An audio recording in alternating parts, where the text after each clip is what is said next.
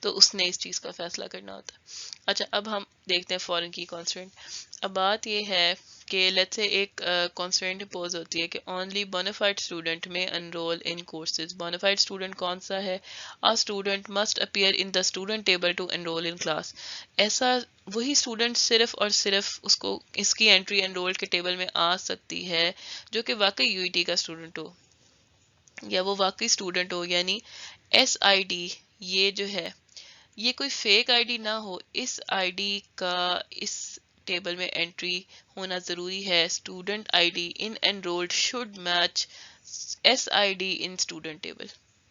سمجھیں کہ student I D enrol table میں جو موجود ہے، انرول ٹیبل میں اگر یہاں پہ ہم دیکھیں تو اسٹوڈنٹ آئی ڈی اگر 1 2 3 ہے تو یہ انٹری لازمی اس ٹیبل میں موجود ہونی چاہیے. اگر نہیں ہے تو اس کا مطلب ہے کہ کوئی گڑبڑ ہو گئی ہے، اس کا مطلب ہے کہ غلط انٹری ہو گئی ہے. تو ہمیں کیا کرنا پڑے گا؟ یہ بات میک شور کرنے کے لیے، ڈیٹا بیس کو یہ بتانے کے لیے کہ ایسی غلط انٹریز اس ٹیبل میں نہیں ہونی چاہیے، ہم جو کانسٹرینٹ لگاتے ہیں ہم اسے کہتے ہیں فورن کی کانسٹرینٹ. اور وہ کس آئی ڈی پہ لگ رہی ہوگی آپ گیس کریں. وہ اس آئی ڈی کے اوپر، اس ایٹریبیوٹ کے اوپر لگ رہی ہوگی اور اس کے ساتھ اٹیچ ہو رہی ہوگی کہ دس انٹری شوڈ ناٹ، جو یہاں پہ ہمارے پاس یہ ایٹریبیوٹ ہے، this should be present. Any entry in enroll table should make sure that the ID from ID entering into this table should match the ID in the students table. ٹھیک ہے، تو we say that student ID is a foreign key that refers to the student table.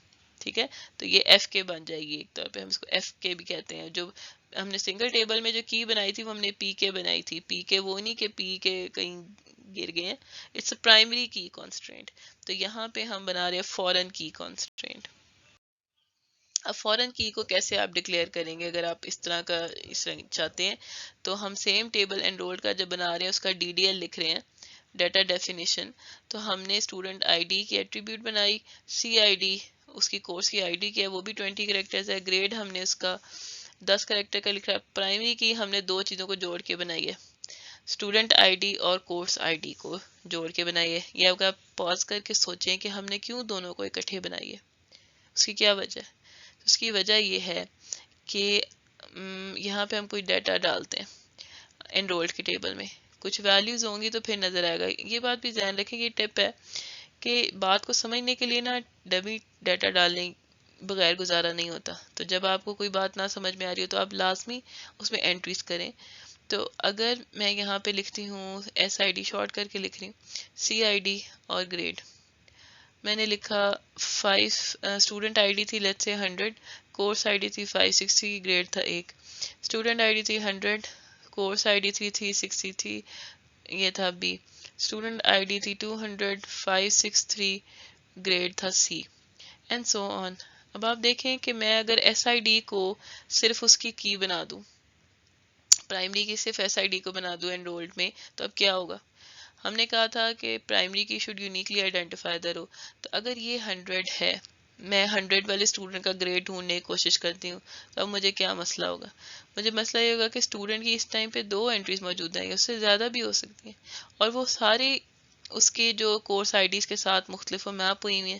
تو یہ ایک student I D پوری رو کو uniquely تو identify نہیں کر رہا کہ اس کی باقی ویلیو سیم تو نہیں ہے، ڈفرینٹ ہے. اسی طرح سے اگر میں اس کو چھوڑ کے سی آئی ڈی رکھ دوں تو اگر 560 دیکھوں تو 560 ادھر بھی ہے، لیکن باقی انٹری سے سیم رو کی مختلف ہے. اس کا مطلب ہے کہ یہ بھی یونیکلی آئیڈینٹیفائی نہیں کری.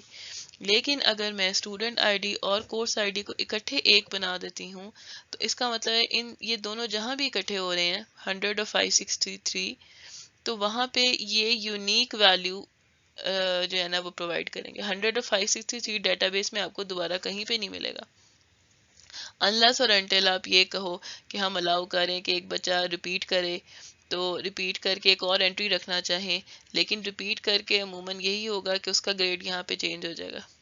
لیکن اگر وہ رکھتے ہیں تو ہو سکتا ہے وہ یہ انٹری بھی رکھیں. ڈیٹا بیس ڈیزائن کی چوائس ہے نا، تو آپ رکھ لیں کہ اس نے 563 ریپیٹ کی ہے، تو پچھلی والی انٹری کو آپ نے آر کر دیا اور اگلی والی کو آپ نے جو ہے وہ بی کر دیے.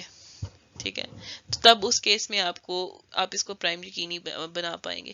لیکن اس سے پہلے والے کیس میں اگر ہم نہ الاؤ کریں تو ریپیٹر والا کام، تو پھر جو ہے وہ ہماری یہ وہ ویلڈ کی بن رہا ہے. تو اچھا بہرحال ہم اب بتا رہے تھے کہ فورن کی کس طرح سے لکھیں گے. تو جب آپ انرول کا ٹیبل بنائیں گے تو ہم مینشن کریں گے فورن کی، اس میں ہم بھیجیں گے اسٹوڈنٹ آئی ڈی کا. جو اسٹوڈنٹ آئی ڈی کی ایٹریبیوٹ ہے اس کو ہم ایف کے بنا رہے ہیں، اور وہ کس کو ریفر کر رہی ہوگی، وہ ایس آئی ڈی کو ریفر کر رہی ہوگی فرام دا اسٹوڈنٹ ٹیبل. تو ریفرنسز اسٹوڈنٹ کا ٹیبل کو ریفر کریں گے، اسٹوڈنٹ کے ٹیبل کے ایٹریبیوٹ کا نام ایس آئی ڈی ہوگا. جب ہم یہ انٹری ڈیٹا ڈیفینیشن کے ٹائم پہ لکھ دیں گے اسکیما بناتے وقت، تو اب ڈیٹا بیس خود ہی چیک کرے گا کہ آپ جب بھی کوئی ایسی انزرشن کرنے کی کوشش کریں گے انرولڈ کے ٹیبل میں تو وہ اس کو ریجیکٹ کر دے گا، یا کیا کرے گا وہ دیکھ لیتے ہیں. تو اب کیا ہوگا اگر کوئی ایسی انٹری آپ انرول میں ڈالنے کی کوشش کریں گے جس میں جو اسٹوڈنٹ کے ٹیبل میں موجود نہیں ہے. یعنی میں انرول میں ڈالنے کی کوشش کرتی ہوں 92 اسٹوڈنٹ، کورس آئی ڈی 563، اور میں نے گریڈ لگا دیا ہے اے. ایسے بچے کا گریڈ لگا دیا ہے جو کہ اسٹوڈنٹ کے ٹیبل میں ایسی آئی ڈی ایگزسٹ ہی نہیں کرتی، اس میں صرف 10 کرتی ہے اور 12 کرتی ہے، اور اس کا نام علی ہے، اس کا نام آمنہ ہے، جی پی اے 2.0 اور 2.2. اب 92 انرولڈ میں انٹری، اب کیا ہونا چاہیے؟ اب سوچیں، ڈیٹا بیس کو اس کو ریجیکٹ کر دینا چاہیے. ٹھیک ہے، اگر ریجیکٹ کر دے گی تو وہ بھی فورن کی کانسٹرینٹ ویلیڈیٹ ہوگی.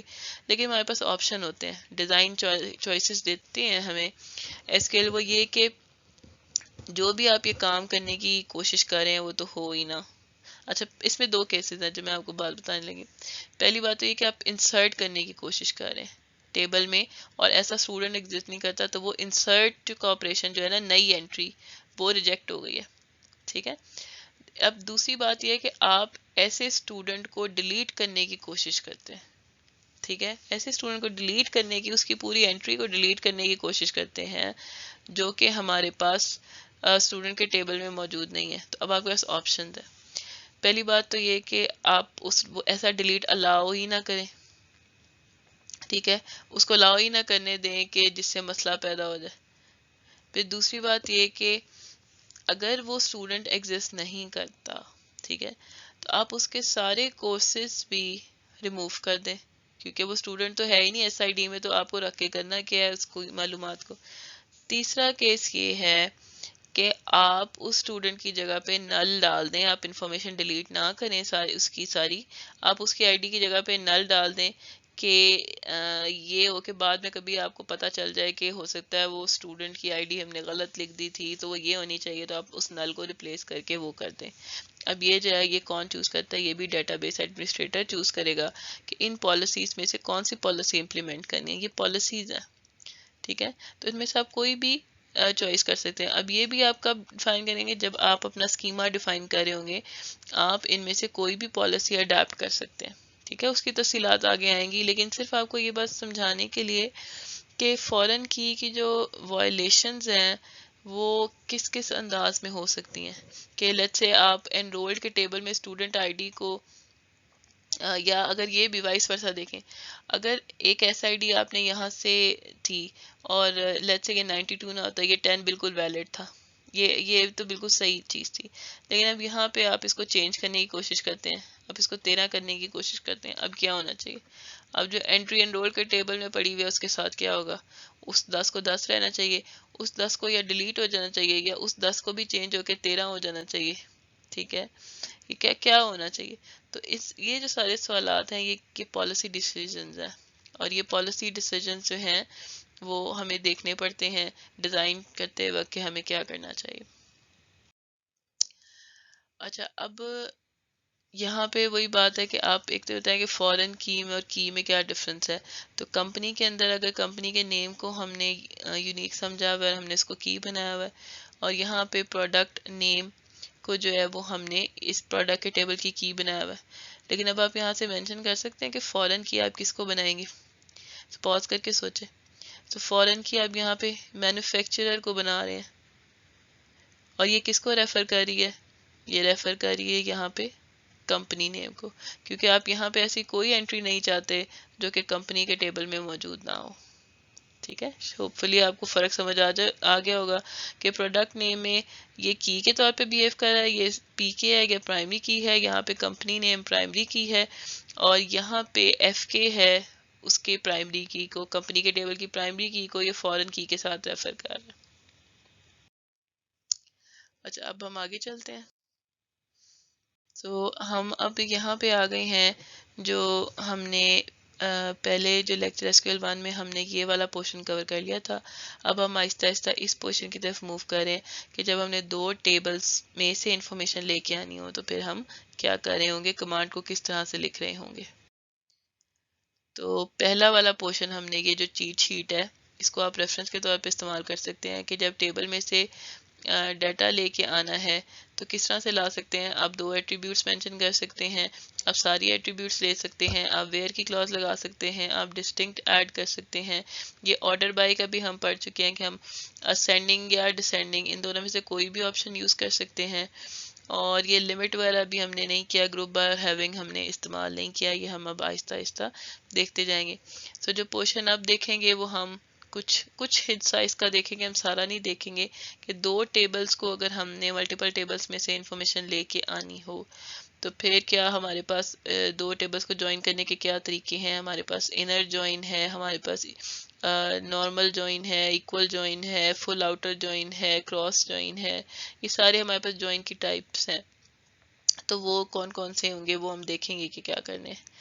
اسی طرح سے ایگریگیٹ آپریشنز ہمارے پاس کون سے ہوں گے وہ بھی ہم دیکھیں گے کہ ہم ایٹریبیوٹ کے اوپر کوئی فنکشن کال بھی کر سکتے ہیں. جیسے یہاں پہ لکھا ہوا ہے کہ C2 کے اوپر کوئی فنکشن ہو تو اس کے ان ایگریگیٹ فنکشنز کے ساتھ ہم گروپ بائی اور ہیونگ جو ہے وہ کیسے استعمال کرتے ہیں. یہ چیزیں ہم آہستہ آہستہ دیکھیں گے.